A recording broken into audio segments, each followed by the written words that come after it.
everybody, and thanks so much for coming out to the meeting about the Missoula Food Co-op. We're really excited. There's a lot of really great things happening. We're really moving forward, so glad you came. So I wanted to just do some introductions of the people who have brought this to you, the people that have made this all possible. The co-op board, the Missoula Food Co-op Charter Board.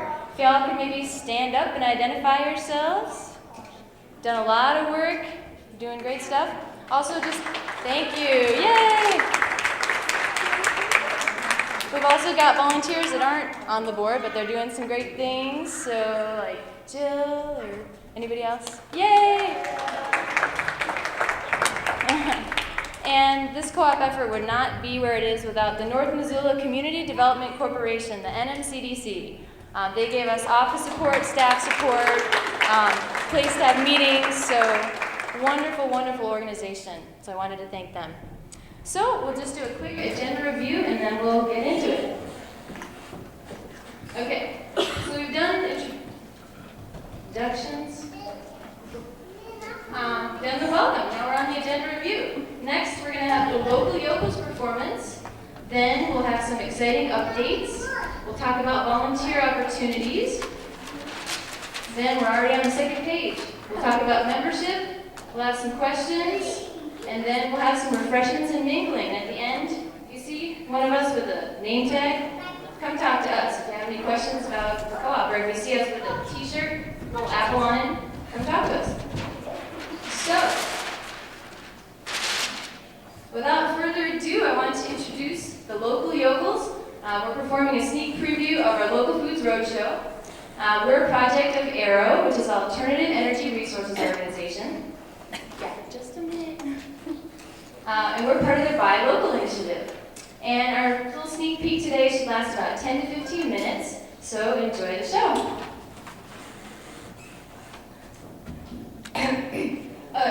Hi, I am the technological expert here today, and there are a couple of things that I need to do with you as an audience before this group starts. Well, there are some very specific requirements of you as an audience. Okay, well, if I held up a sign that said something like this, for example, how would you respond? Okay. Well, in fact, how would you respond? Well, I don't know. What about this one? Who was it that hollered in the back? No, one more time, please. That was actually quite a lot better. One more. I think you need more experience. This is a very important part of our show. You might say it's integral to the show. The local yokels really depend on this type of technical... Okay, what about this one? If you could just help me one more time, well, maybe if you could just, okay, how about this one?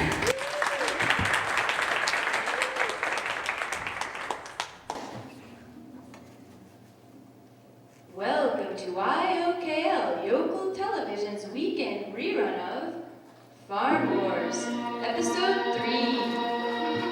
In a state not so long ago, in a country called the USA, Fluke Flytalker returns to his home state of Montana to find his friends, Hans Lolo and Princess Taya, ensnared in the evil clutches of Darth Tater, master of modern development. Wait, hey, you guys, wait, I'm gonna rescue you because I walk! And I can save you from the master of modern development. You get Oh, Fluke, I'm so happy to see you. But you're too late. The ranch downstream has already been developed, and our neighbors just put their farm up for sale. What? That Darth Tater. I'll get him for taking over our arable land like that. Fluke, calm down. We have more to worry about than just our family farm and Darth Tater. Look around you. All of Montana agriculture is in decline. When we sell our food on a global market, we sometimes get less than 10 cents per dollar spent by the consumer.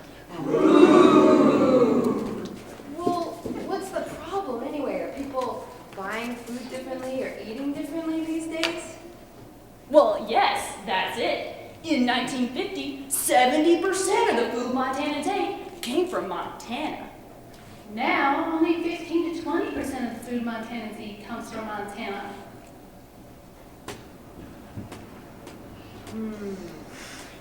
That's very terrible.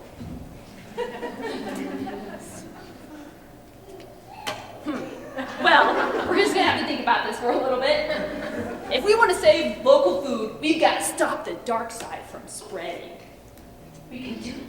Montana still has around 60 million acres in agriculture.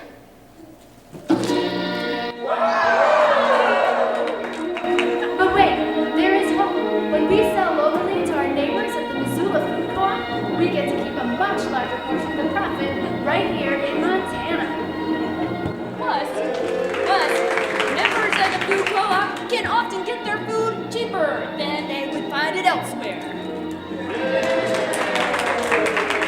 Thinking wizards, you're right, Princess T.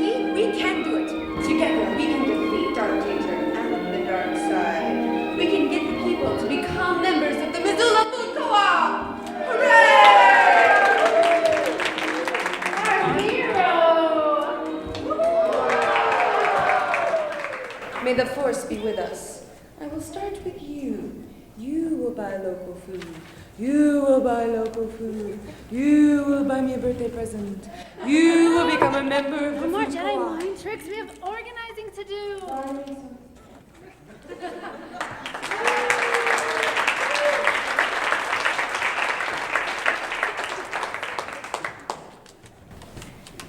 It's simply amazing. I guess I would have never thought.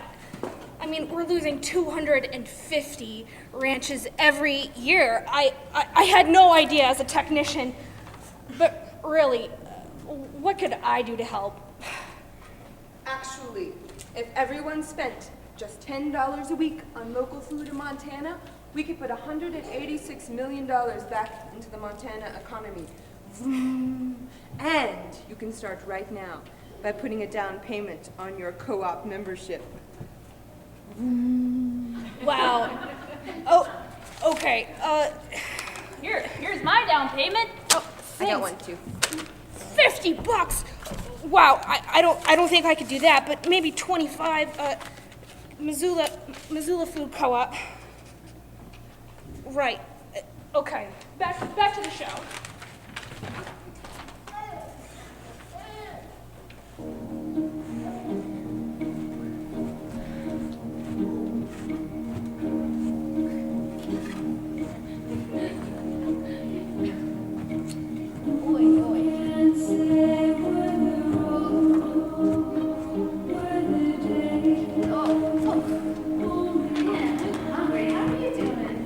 Well, my gout's acting up a little bit, Siri, I have to be honest with you. There you go. Hope you enjoy. Oh, dearie, is this a locally produced burger? I don't know. I just order it from a multinational conglomerate. What? Montana has some of the best beef in the nation, and you're buying a tasteless burger from who knows where? Wow! Greetings! We brought you this friendly reminder to show you how not to ask for local food. Let's try this again. Rewind.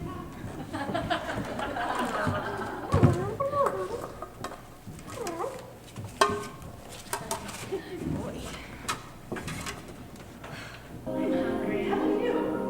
I could eat a cow, dearie. There you go. Hope you enjoy. Oh, dearie, is this a locally produced burger? Because Montana has some of the best beef in the nation. I don't know. I just order it from a multinational conglomerate. Well, I get my beef from a farmer down the road because I like to know where my beef comes from and to support my neighbors. It's cheaper, it's fresher, and it tastes better. Well, wow. I never thought of it like that. I'll try it. Now that was much better. Don't you think?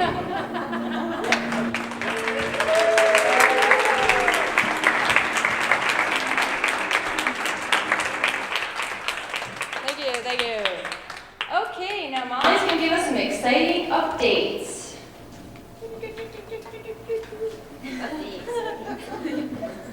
Good news. Hello, everybody. My name is Molly Moody, and I'm a staff person over at the NMCDC, and I'm helping to support this project. And I wanted to give you some brief updates on kind of where we're at with the project. First of all, we have recently purchased an option to buy on a plot of land in Missoula's West Side neighborhood, and it's north of the river. If any of you are familiar with our service area, we're the north side, west side, and downtown is part of the North Missoula Community Development Corporation, and we kind of call ourselves a neighborhood opportunity center per se, but the co-op is open to all of Missoula and all of the region and all of the United States and the international world. So the sale is scheduled, we are scheduled to finalize the sale in May of 2006, and we have a lot of money to raise before that, but we're very excited, and it's going to be part of our land stewardship program, which is our affordable housing program that we run out of our office. We're committed to adding affordable housing to the neighborhood. We believe that there is a compelling need for neighborhood residents to expand their access to high quality housing as well as high quality fresh and nutritious foods, so that this will be a mixed development type of project. And right over here we have a picture of what the building may look like. And below that watercolor of the building, you'll see a map of where the area is. It's actually located on the corner of Burns and Cooley on the west side. So if all of you know where Cooley or Burns may be. So if you, local landmark? sure. It's the FedEx. It's an old freight building where the FedEx building is, if any of you know where that is. And let's see, if you were, Here, it's 7 blocks north of Broadway, 2 blocks east of Russell on the railroad, and it's kind of by Travoy Village. yes, so yeah. Right there. If you're on Burns on the west side and you go north until you can't go north anymore, and then you see on the right there's the tracks, and there's this wonderful warehouse right here. It's about 13,000 square feet, and then there's a tract of land around it, and we'll be developing between 16 to 17 or 16 to 19 units around the building. And so we're very excited about that, but until then, there will be, the co-op board is working very hard on finding a small transition space to grow the buying club out of. We currently have a small buying club operating out of the office where you can access local goods and goods from a number of different wholesalers. So this fall we hope to have an interim location that will open up a small storefront with a co-op office, so you can come and buy our membership and also cooperatively buy with the buying club.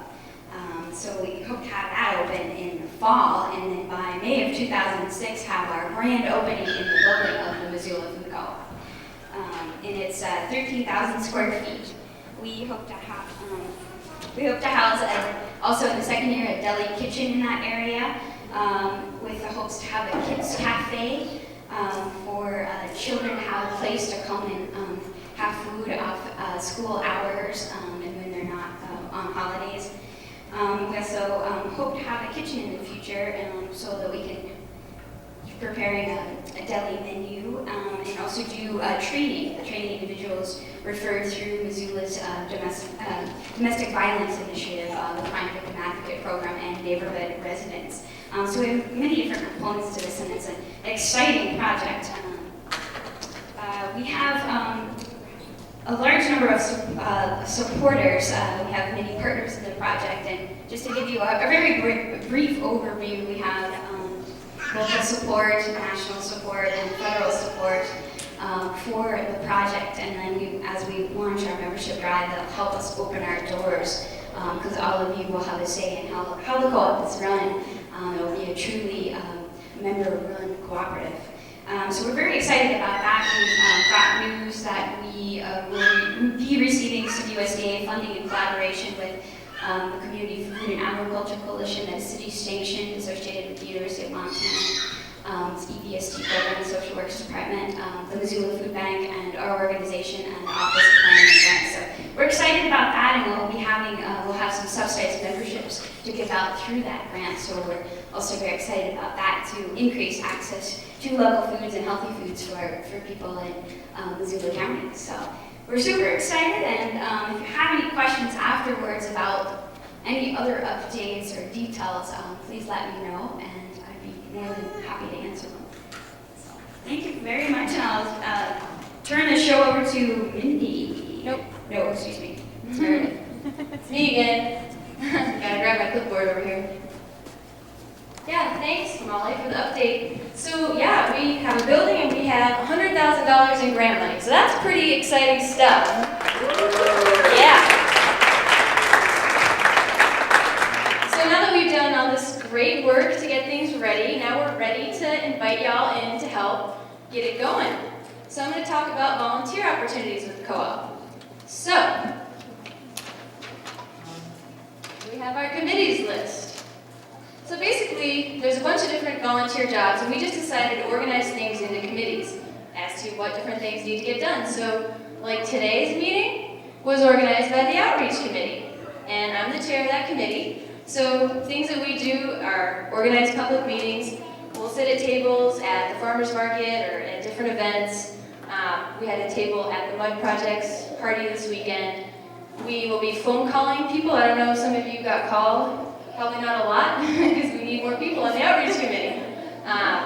We might go door to door. I'm thinking more like talking to your neighbors and friends about joining the co-op. So just all different kinds of outreach. Of course, maintaining our member database. That's a big need that we have.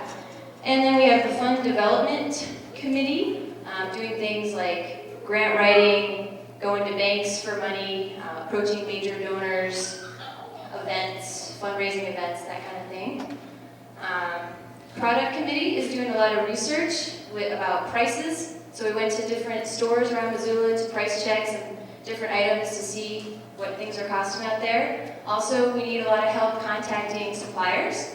We've got great lists. We've got a lot of information on suppliers. Now we just need to be able to contact them. So that's part of our product committee. And I mean, product committee, it's like what goes on the shelves. That's really important, right? Then, of course, we've got our location and operations committee. And that committee is going to help us find a temporary space, get that all set and going, get our equipment. And then, of course, as we renovate our building that we bought, the locations and operations committee is going to be very important. And then, when the co-op opens, maintaining. So there's going to be a lot of hands-on work on the location operations committee, coming up. But we also have groundwork to do. So if anybody has those kind of talents, we've got the legal committee. We're working on our 501c3 status. We're hoping that we would be able to get that.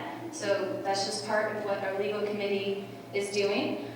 Then finance, of course, keeping our finances straight, making sure that's not my area. We're doing whatever finance people are doing. And then we've got this Women's Economic Justice group, which is a great group that Molly is coordinating, getting low-income women together and empowering them and doing some great things. They're helping them get empowered. So after the meeting, when it's mingle time, Leslie, back there, way in the back, the cute little kid crawling all over, she's going to be over at the table, and you can talk to her about different volunteer opportunities, or you can walk up to any of us with a sticker and just ask us about it. So yeah, please sign up. It's time to help. It's going to be fun, and we need you to help get this going.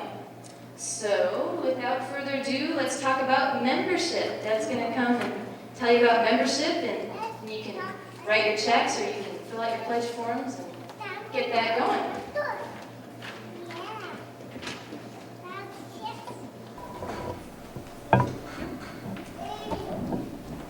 Okay, my notes aren't very organized here, but I'll do the best I can.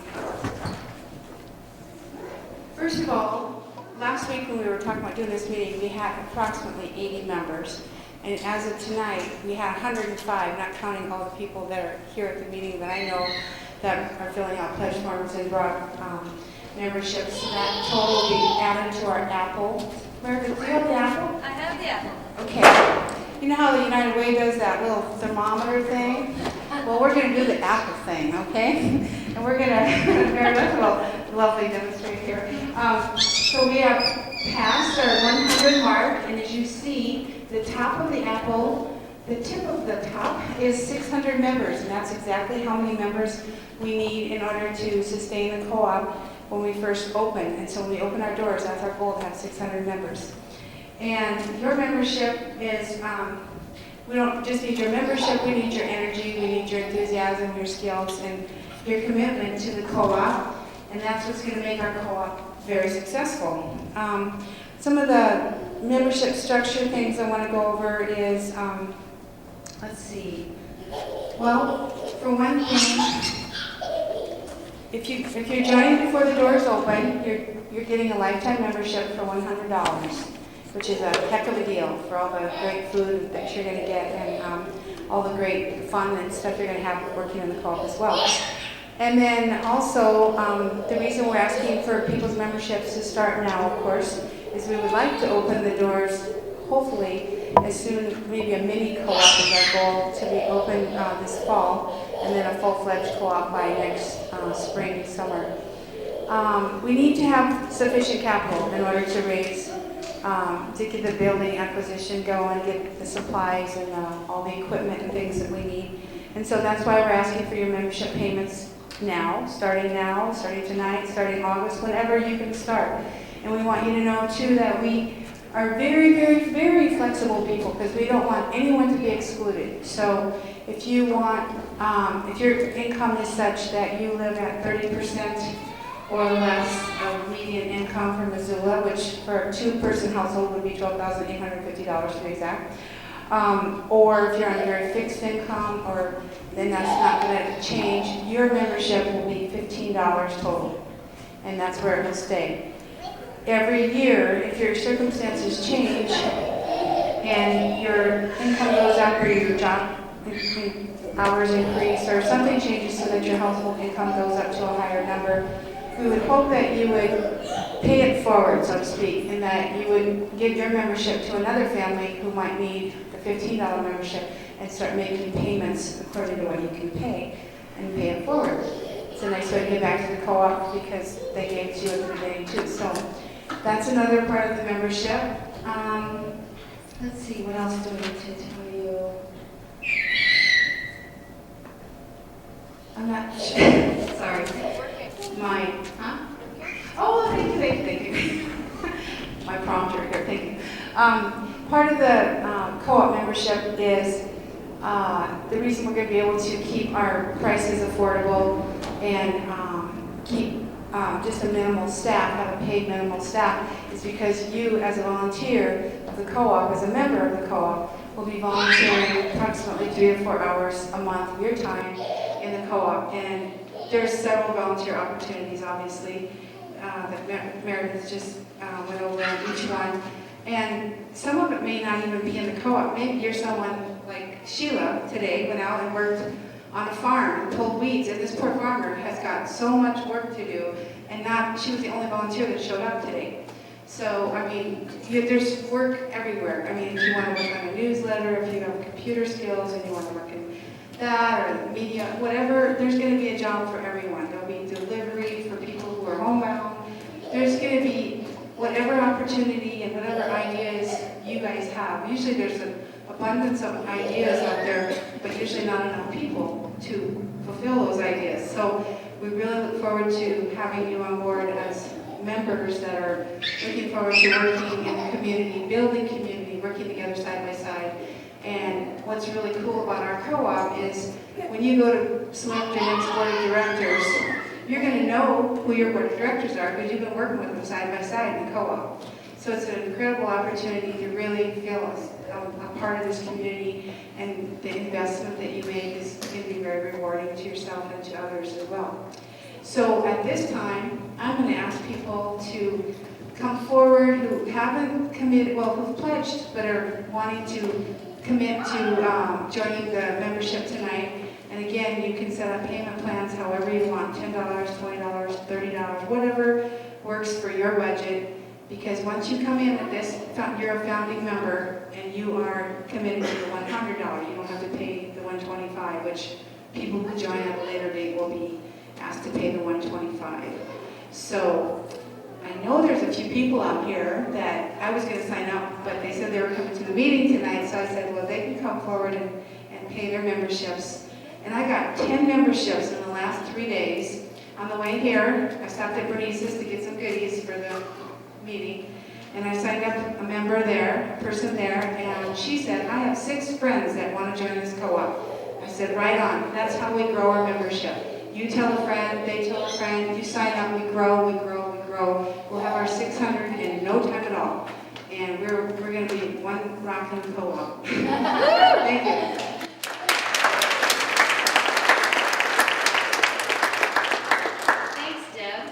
So Jill is over there, so if folks want to pledge, you can go over, sign a pledge form. You don't have to pay anything now. It just says that you want to be a member of the co-op, and that helps us when we talk to people like you guys and say, okay, and I don't know if Deb mentioned, but we've got 52 people who have paid on their memberships, and we have about 50 people who have pledged, so that makes up a little bit over 100. So you could have pledged, you want to start paying. You could just want to start paying, you could pledge. You could do whatever you want, but let's get this going because we've got a building, we've got a place to have it, we got $100,000 in grant to get us started, we've got 100 members, so let's do it.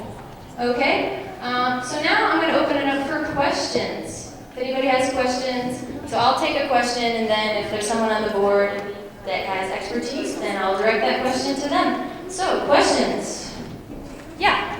Where are you with the 501c3 process? Where are we with the 501c3 application process to be a nonprofit? Molly, could you speak to that?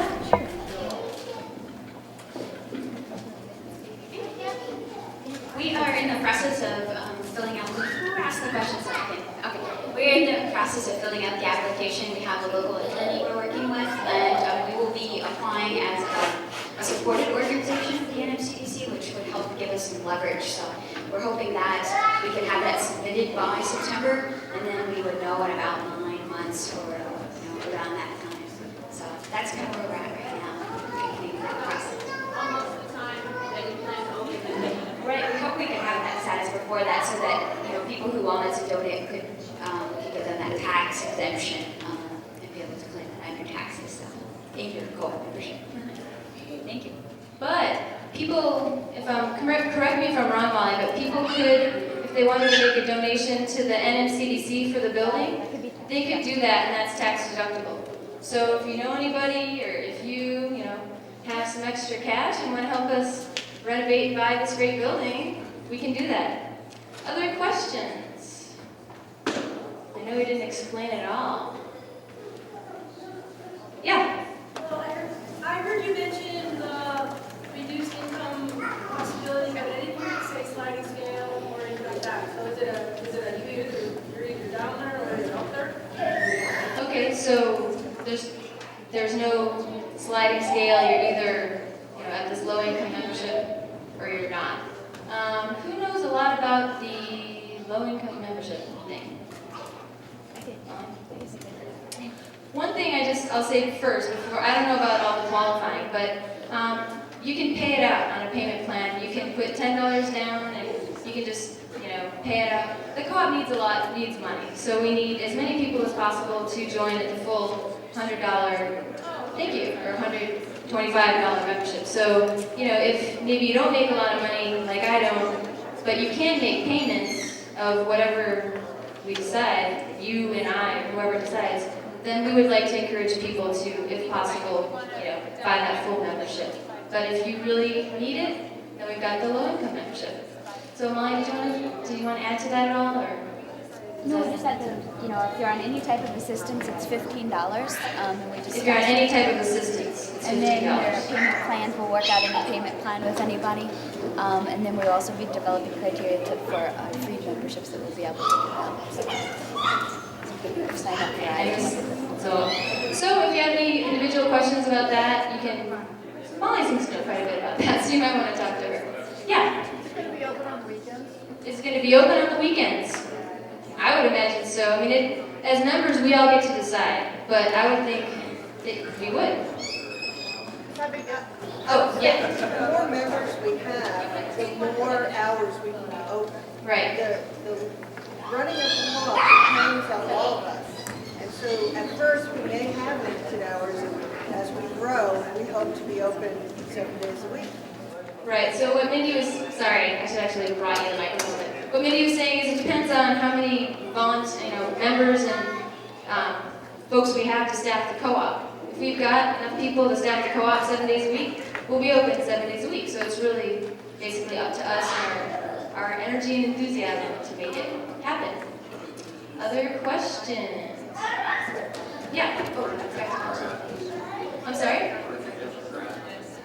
From the USDA. Where do we get our grant? From the U.S. Department of Agriculture.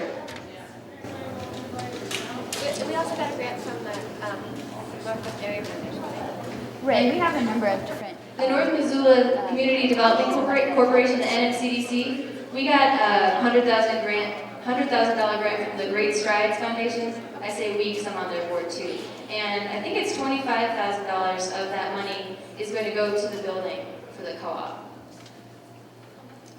Other comments, questions? Yeah. What is the price of the building? What's the price of the building? Who knows that? $695? It is $670,000 we'll need to raise to assume. $670,000 is how much the building costs. It's the building and the land. And the land. And then we have to also do some renovations. So what does that bring it up to that we're talking about? Total price tag? It's around $1 million. I want to add something. Okay, Molly wants to add something. As part of our housing project too, we have success of administering a lot of governmental grants for housing. Like, well, I could imagine that the renovation, which we're working on getting some funds to have a marketing and business development plan put together to implement this. And so it's going to take quite a bit of money to renovate the inside of the co-op, which membership fees will help fuel that. So we're putting that all together. We need everyone's help. Thanks, Molly. What else? Anything? Yes. All right. Maybe I missed this, but do you have any idea how the prices at the co-op are going to compare to the prices? I mean, there's a lot of different ways to compare. Good question. But I heard about the co-op in Brooklyn. Right. I guess it was on NPR. Could you repeat the question? Yes. So Ari was asking, how are the prices of the food co-op going to compare with other prices around town, and was talking about the Park Slope Food Co-op in New York, which is who we're modeling our co-op after. So there's someone in the audience today that used to belong to the Park Slope Co-op, and if she would be willing to say a few words about the Park Slope, she could. If not, she doesn't have to. But I'll just speak to the prices. We are going to keep the prices as low as we can. So that's why we have our members work to keep the prices down. I'm hoping and thinking that local food, if we go out and help the farmers, we can get food at a less expensive price. One thing that I'm really excited about that Sarah had a really good idea is at the end of the season we can go out, harvest some fruits, vegetables at the farm, and say we can can our own tomatoes. We'll have a commercial kitchen, so we can sell co-op brand tomatoes, canned tomatoes. So we can do as many things. I'd love to see shampoos locally made, salad dressings locally made, everything we can, as much as possible, locally made. So we'll keep our prices as low as possible, try to get things as locally as we can. And I would say probably more bulk foods are more affordable than packaged foods.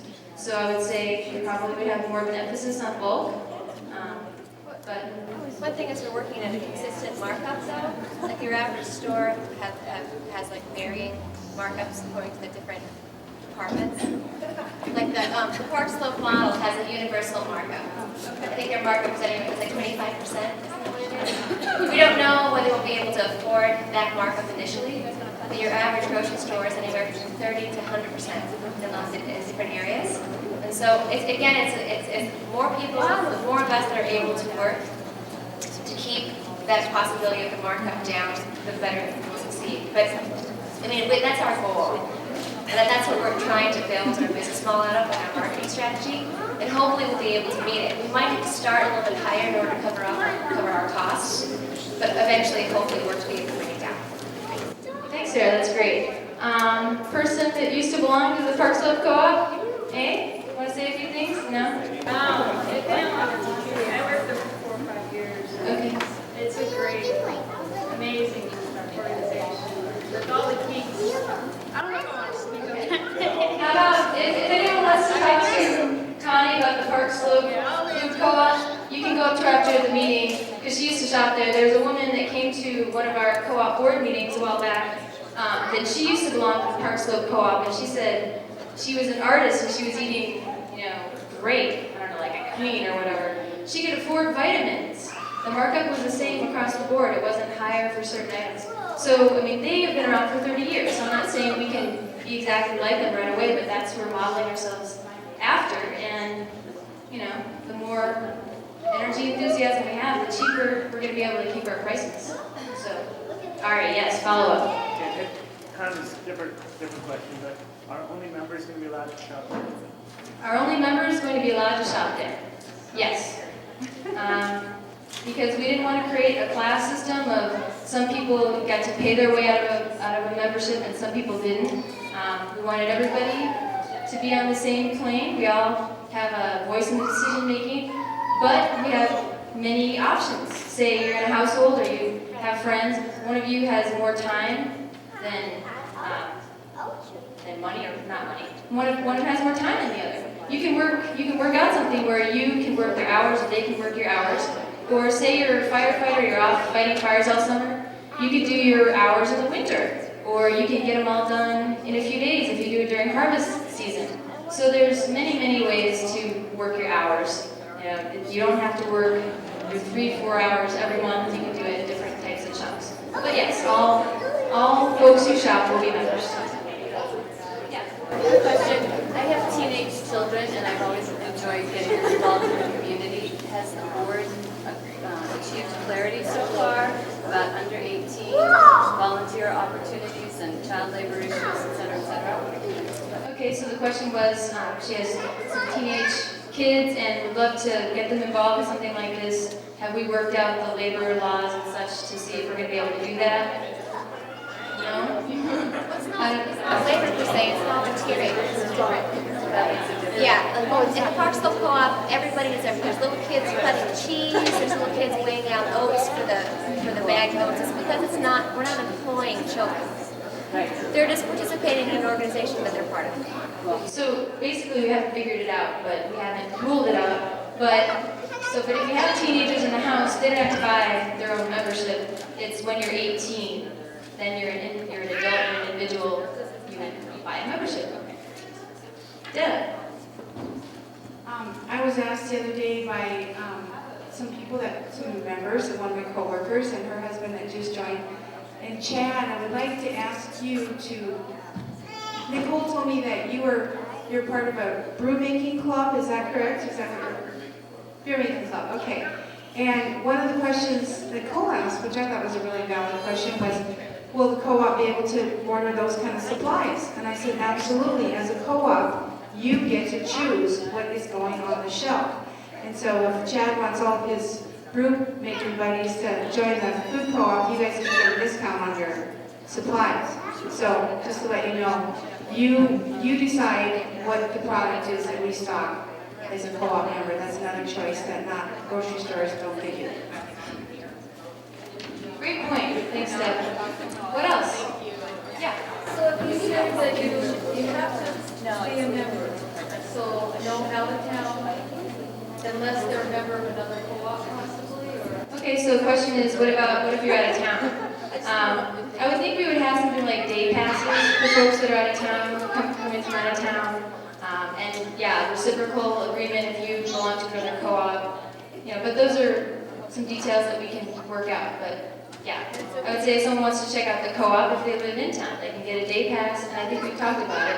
A day pass, check it out, see if you like it, and then you would need to join. What happens if you run into the situation when people aren't working their 4 hours a month? Because what I learned today is that those big River Road gardeners, all the people that promised to volunteer this winter aren't showing up, even if they have a CSA share. They haven't been coming to volunteer, so what would be the repercussion if a member doesn't work their 4 hours per month? Okay, so the question is, what if people don't work their 4 hours a month? Well, we're really lucky to have a model out there, Park Slope Co-op, and they have, I don't know exactly all the regulations, but they have it all worked out. They've got people in teams of 4, there's team leaders, and if you miss a shift, then you have to work double, and they have, so we're gonna, and they want to help us. The people at Park Slope, they're very excited because they're the only co-op like them and like we're going to be in the country. So they want to help us and they'll help us get those kind of issues worked out. But it's a good question. What else? Yeah, that. Will the commercial kitchen be potentially available for use by members that would like to co-op kitchen in the platinum?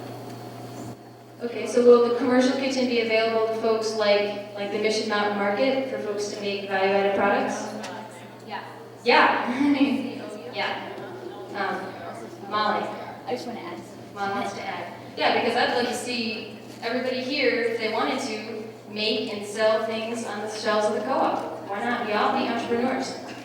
We have gotten a lot of technical assistance from Mission Mountain Market Cooperative Development Center, and we want to just develop a small kitchen in Missoula and also network with people in the area. So our idea isn't to develop a large one like that, but just a small deli kitchen that would feel like a fresh foods deli.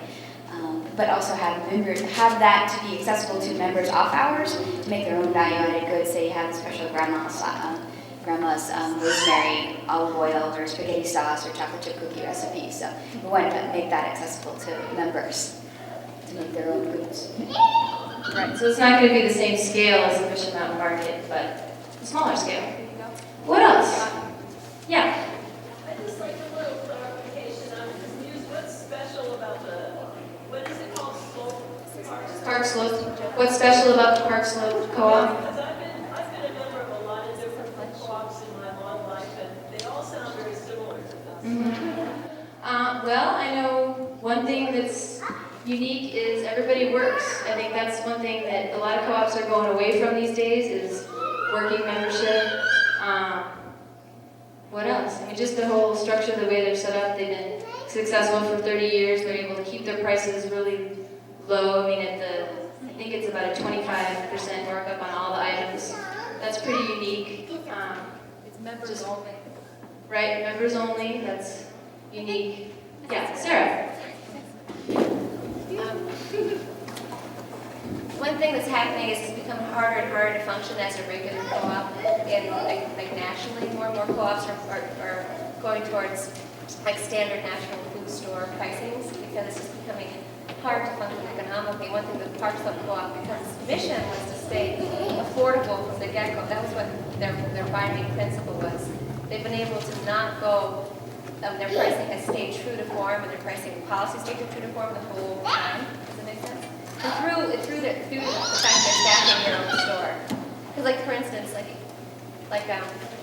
well, just in general, if you go to even if you're a member of a regular co-op, the pricing difference between a regular co-op and like the food store wouldn't be that extreme. But the possibility, I'm not saying it's the actuality until we actually have the workforce to do it, but the possibility is, with this model, since it is member staffed and truly member run, because we're all in there every day, is to really keep it as grassroots as possible and not to become ever pulled toward a more corporate structure. Does that make sense? Thank you. Yeah, and another thing that we had talked about too is when we get bigger, and we will, we don't want to move to a bigger store and just become this big store. We want to help other neighborhoods that want to start their own food co-ops to start it. So, like in Eugene, Oregon, I lived there for a year. They had all these neighborhood grocery stores that you could go off the right away, and it was just really, it was really great. So to spawn other little ones, to stay small, to stay funky, to stay down home, to stay as affordable as possible. So that's kind of what they have done, and that's what we'd like to do. Well, I applaud you if you can do it because a good food We. store was just that 30 years ago. They were never co-op. Pardon me? They were never a co-op. They were always privately owned. Oh, were they? Yes. Yeah, they were never. Okay. So there is a difference.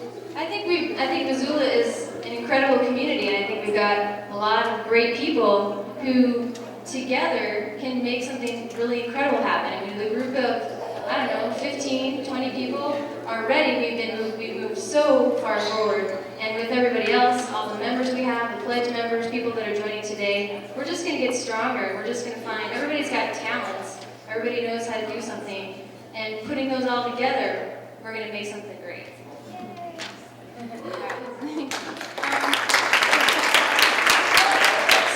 think that's a good place to end it. If folks have individual questions, just come up to us, any of us with the name tags. If you want to join, go talk to Jill. If you want to volunteer, Leslie is going to be over at that table. And before we go, Deb, do you want to do it?